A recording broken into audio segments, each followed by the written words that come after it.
We have huge news in Calgary. Jonathan Huberdeau is signed for 8 years. We'll discuss the contract coming up next. Welcome back to another video here at Top Shelf Hockey. As I mentioned, we have some pretty significant news from the Calgary Flames organization. The news broke really late last night, at least in my neck of the woods. It was well after midnight, so I was already crashed for the night. But the Calgary Flames and Brad Treliving continues to have an amazing offseason here. Yes, he was faced with losing Johnny Gaudreau in free agency and trading Matthew Tkachuk.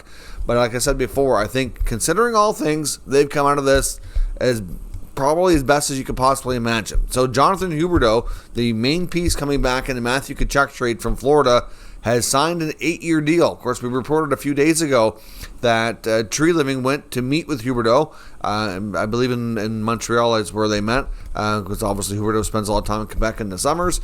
They met over dinner, talked about the vision of the team. Obviously, Huberdeau had some questions. Treliving wanted to get to know him better. Obviously, fair to say things went incredibly well, because a few days later, we have an agreement on an 8-year contract extension. Now, he's going to be paid $10.5 million per season. Of course, Huberdeau's 29 right now, so this won't kick in until he's 30. So there is some risk with the age, but they would have been in the exact same predicament with Johnny Gaudreau. Of course, there's very little difference in their ages there. Only a matter of a few months, I believe it is. So, at the end of the day, it's just the nature of doing business. If you want to keep your star, elite players, this is what you got to do. And Huberdeau, to me, is certainly in that category as being an elite level player. Look at where he finished in the Art Ross race last year. He's been one of the top playmakers for some time. He's broke the record for assists by left winger by a lot.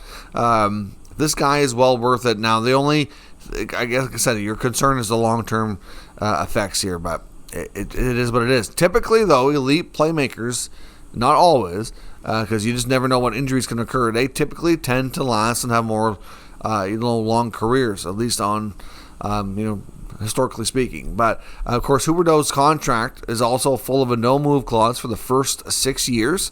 The final 2 years, it goes from a full no-move to a modified no-trade.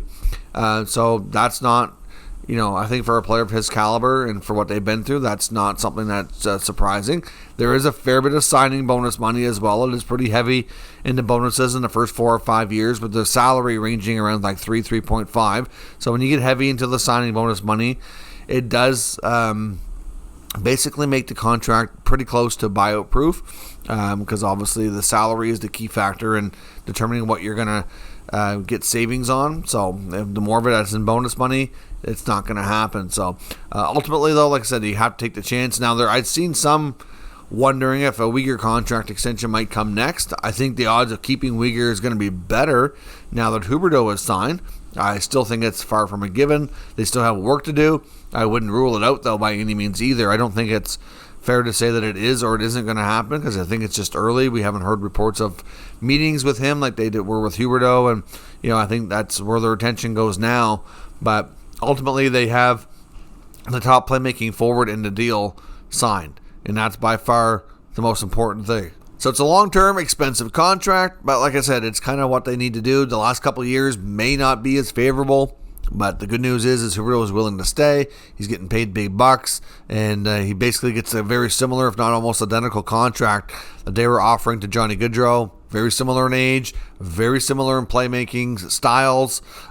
So I think Calgary, like I said, considering all things, they've done well here to kind of come out of this without having, too much of a difference in their team. And their back end is loaded. I suspect we're going to see at least 1 or 2 D likely get moved between now and camp, or before the start of the season at least. I think they have 10 defensemen on NHL contracts, which is insane. You don't need more than, say, maybe 7.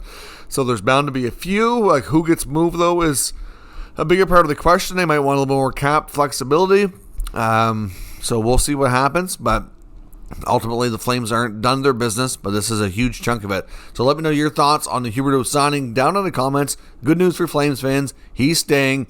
You're not going to have to worry about the revolving door continuing here with elite players in your city. So that's always good news, and should hopefully make Flames fans feel a little better here on this Friday morning. So let me know your thoughts on everything discussed down in the comments. We'll talk about it further. If you're new to the channel, of course, make sure you subscribe, stick around. We'll keep you up to date with the latest news, rumors, and analysis on all 32 NHL teams. Thank you for watching, and I'll catch you next time.